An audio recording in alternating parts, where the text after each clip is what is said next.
ध्यान दे इस बात के ऊपर कि आज का जो मेरा विषय है, जो मैं आपको बोलना चाहता हूं, वो ये है कि जब यीशु आता है तब रुकी हुई जिंदगियां चलनी शुरू हो जाती हैं।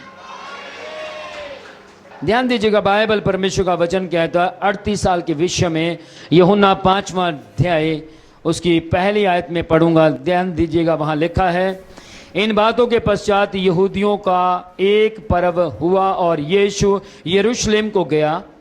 यरूशलेम में भेड़ फाटक के पास एक कुंड है जो इब्रानी भाषा में बैतसदा कहलाता है। उसके 5 ओसारे हैं। इनमें बहुत से बीमार, अंधे, लंगड़े और सूखे अंग वाले पानी के हिलने की आशा में पड़े रहते थे, क्योंकि नियुक्त समय पर परमेश्वर के स्वर्गदूत कुंड में उतरकर पानी को हिलाया करते थे। पानी हिलते ही जो कोई पहले उतरता वह चंगा हो जाता था, चाहे उसकी कोई भी बीमारी क्यों ना हो। वहां एक मनुष्य था जो 38 वर्ष से बीमारी में पड़ा था। यीशु ने उसे पड़ा हुआ देखकर और यह जानकर कि वह बहुत दिनों से इस दशा में पड़ा है, उससे पूछा, क्या तू चंगा होना चाहता है? ध्यान दीजिएगा, यदि आप किसी भी परिस्थिति में, व्यापार की परिस्थिति में, बीमारी की परिस्थिति में, या अशांति की परिस्थिति में, या जादूगरी की परिस्थिति में, या रोजगार डूब रहा है इसकी परिस्थिति में, या आपका परिवार के अंदर कलेश है, परिवार टूटता जा रहा है, इसकी परिस्थिति में अगर आप फंसे हुए हैं, या कोई ऐसी बीमारी है जो आपकी लाइलाज घोषित की गई है, वो ठीक ही नहीं हो सकती, आप उससे बाहर आ ही नहीं सकते, कोई आपको बाहर निकाल ही नहीं सकता, आपको कोई उपाय नहीं दिखाई दे रहा है, आपको कोई टोटका नजर नहीं आ रहा है। ध्यान दीजिएगा, आज मैं आपको 5 बातें बताऊंगा चंद समय के अंदर। आपको 5 काम करने हैं अपनी हीलिंग को, अपनी ब्लेसिंग को रिसीव करने के लिए। अगर आप ये 5 काम कर पाए तो मैं आपको बोलना चाहता हूं, इस दुनिया में आप चमकते चमकते चमकते चमकते चमकते और चमकते और चमकते ही चले जाएंगे।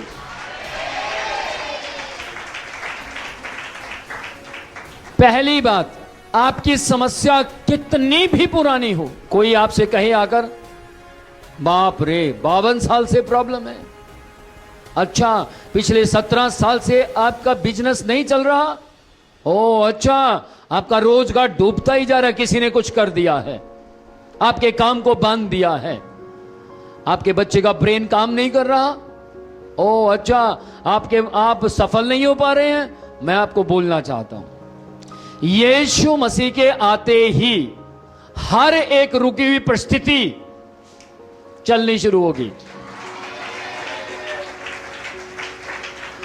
समस्या कितनी भी पुरानी हो, यीशु मसीह के लिए वो बड़ी नहीं है, यीशु मसीह के लिए वो लाइलाज नहीं है, यीशु मसीह के लिए वो असंभव नहीं है, यीशु मसीह के लिए वो समस्याएं अनहोनी नहीं है, क्योंकि वो असंभव को संभव करने की ताकत रखता है, अनहोनी को वो होनी में बदलने की ताकत रखता है। आमीन। ध्यान देना, 38 साल के कोढ़ी को सबने छोड़ दिया, पत्नी छोड़कर, आपको मालूम है शादीशुदा था वो, पत्नी ने भी बोला तू भी बैतसदा पे रह, बच्चों ने भी छोड़ दिया, बैतसदा पे रह, परिवार ने छोड़ दिया, क्यों? बीमारी थी, कोढ़ी था वो 38 साल से, उसके हाथ पैर काम नहीं करते थे, अपाहिज हो गया। आपके पास एक बात हमेशा होनी चाहिए, चलती का नाम गाड़ी है, रुक गई तो खटारा। जब तक चलती रहेगी, इनफील्ड को देखिए, जब तक चल रही है दब दब दब दब दब दब दब दब सब पर दबाव डालती है, और जैसे ही रुक जाती है फिर आपका दबाव शुरू हो जाता है धक्का भी नहीं लगता उसको, खींची भी नहीं जाती। ध्यान देना, मैं आपको बोलना चाहता हूं इस बात के विषय में कि 38 साल के कोढ़ी को सबने छोड़ दिया था।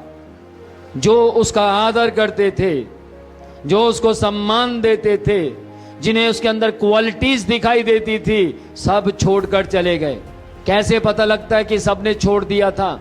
वहां उसके पास अपना बच्चा नहीं था जो उसको कुंड में उतार सके। बाइबल कहती है यीशु मसीह ने आकर पूछा क्या तू चंगा होना चाहता है? तब उसने कहा प्रभु मेरे पास कोई एक बंदा भी नहीं है। इसका मतलब उसके परिवार ने, उसके घराने ने, उसके रिश्तेदारों ने, उसके अजीजों ने उसे छोड़ दिया था। किस किस को सुनाई देना? गौर करे इस बात के ऊपर कि वो व्यक्ति बैठा है, यीशु मसीह ने उससे आकर पूछा क्या तू चंगा होना चाहता है?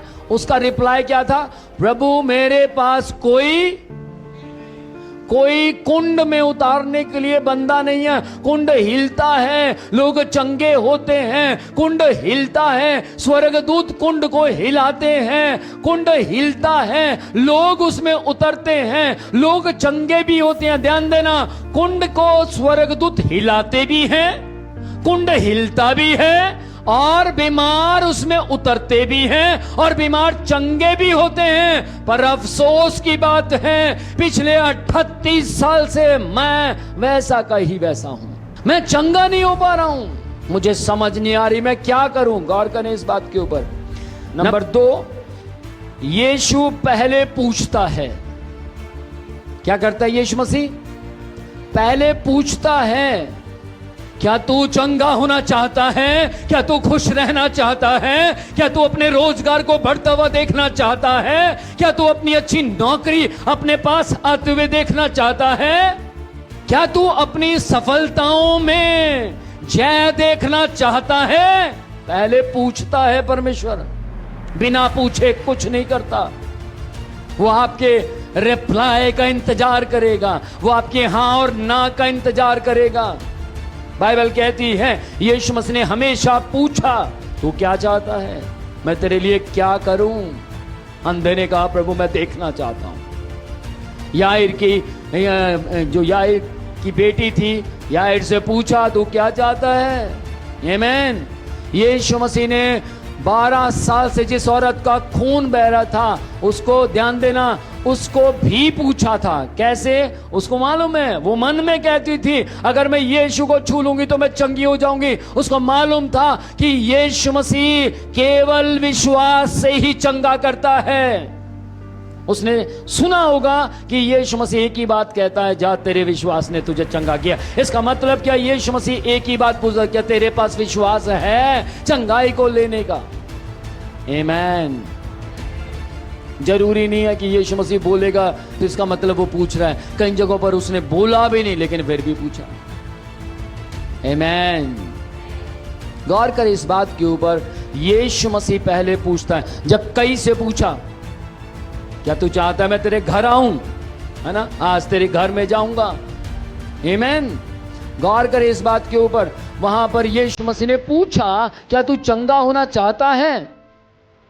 उसने बोला हां मैं चंगा होना चाहता हूं।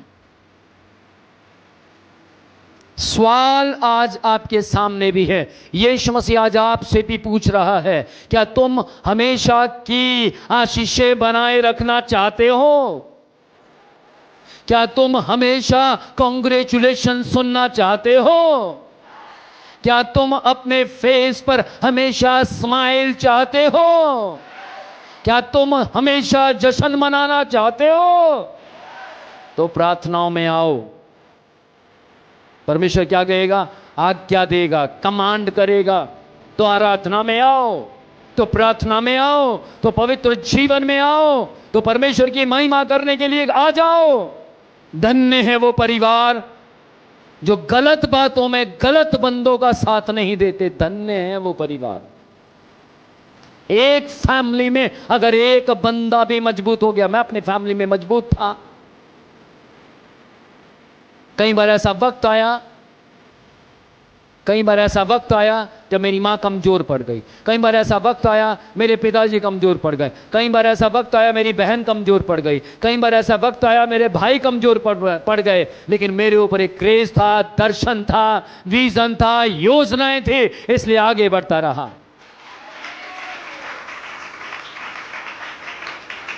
क्या यूसुफ कभी कमजोर पड़ा? नहीं। क्या अब्राहम कभी कमजोर पड़ा? नहीं। क्या याकूब कभी कमजोर पड़ा? नहीं। क्यों? क्योंकि उनके पास दर्शन था, उनके पास विजन था। और जिसके पास विजन होता है वो निर्कुश नहीं होता, लेकिन जिसके पास विजन नहीं होता वो निर्कुश, उदास, शोकित, हार मान जाता है और छोड़कर पीछे की ओर चला जाता है। लेकिन जिसके पास विजन होता है उसके पास रीजन भी होता है। और जब उसके बाद ध्यान देना, जब उसके पास विजन होगा तो रीजन भी होगा, और एक दिन आएगा उसका सीजन भी बदलेगा। हालेलुया, ऊंचा ऊंचा ऊंचा हालेलुया बोले, परमेश्वर की महिमा करें। प्रभु ने पूछा क्या तू चंगा होना चाहता है? उसने कहा हाँ मैं चंगा होना चाहता हूं। और यीशु मसीह ने उसको कमांड किया, क्या किया? आज्ञा दी, उठ अपनी खाट उठा और चल फिर। वो कह सकता था प्रभु नहीं, 38 साल से जकड़ा हुआ हूं, 38 साल से मेरे पांव काम नहीं कर रहे हैं, 38 साल से मेरे हाथ काम नहीं कर रहे हैं, 38 साल से मैं हार चुका हूं, मैं थक चुका हूं, मैं बर्बाद हो चुका हूं। उसने नेगेटिव थॉट नहीं लिए, उसने पॉजिटिव थॉट को रिसीव किया और उठा, खड़ा हुआ और अपनी खाट उठाई, चलना शुरू किया। आमेन। इम्पॉसिबल को वो पॉसिबल करने की सामर्थ्य रखता है, अनहोनी को वो होने में बदल देता है। यूं सब बाहर आ ही नहीं सकता था। 38 साल का कोढ़ी बैसद तक पहुंच ही नहीं सकता था। क्यों? कोई बंदा नहीं था। इसका मतलब जितने चंगे हुए सबके पास, हेलो, सबके पास बंदे थे। इस आदमी के पास कोई बंदा नहीं था। एक बंदा इसके पास आया, उसका नाम यीशु है। आमेन।